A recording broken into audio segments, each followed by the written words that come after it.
Let's open the book on this. Today in New York, a federal judge orders the return of a woman wrongfully deported to the Democratic Republic of the Congo, and it's raising serious legal and human rights alarms.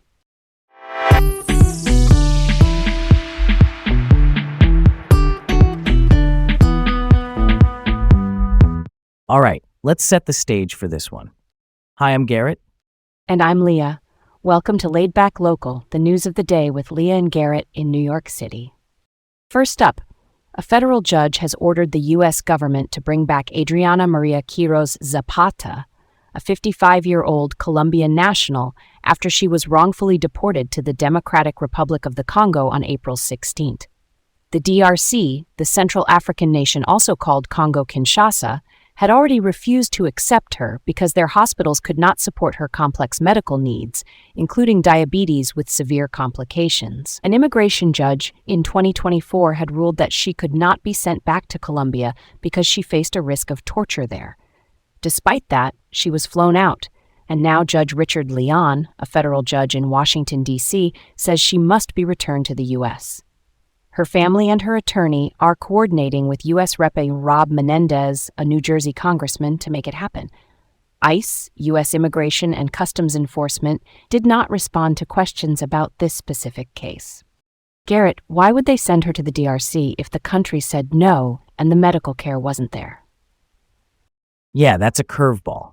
From the court filings and what's been described, it sounds like a breakdown in process and judgment.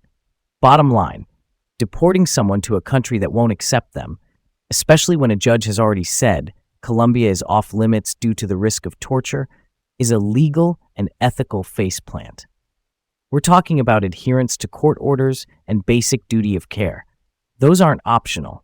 Accountability matters here, not just for the agencies involved, but for the system as a whole.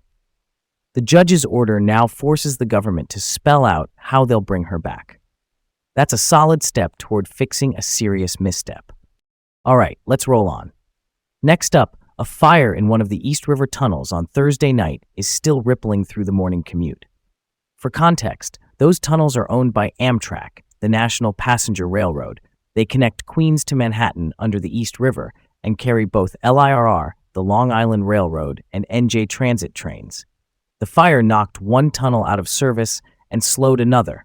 So today, LIRR ran limited service into Penn Station. NJ Transit's Midtown Direct trains, which normally go straight into Midtown Manhattan, were diverted to Hoboken Terminal in New Jersey.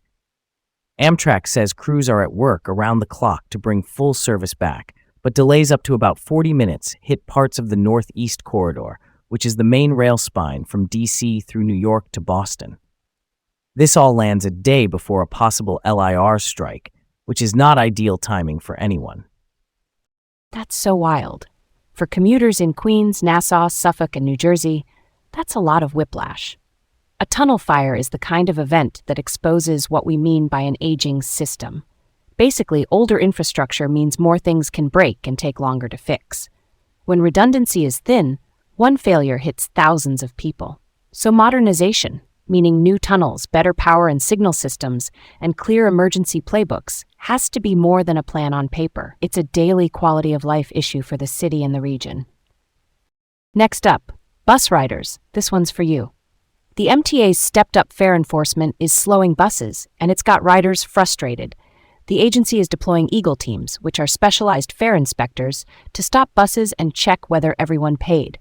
The push comes as the MTA estimates more than 40% of bus riders are skipping fares, costing over $300 million a year. But the stop-and-check approach clashes with Mayor Zohran Mamdani's promise of fast and free buses. Quick definition here. When we say fare enforcement, we mean on-the-spot inspections that can delay the route. So the trade-off is revenue protection versus the speed and accessibility riders count on, especially folks who rely on buses because they don't have other options.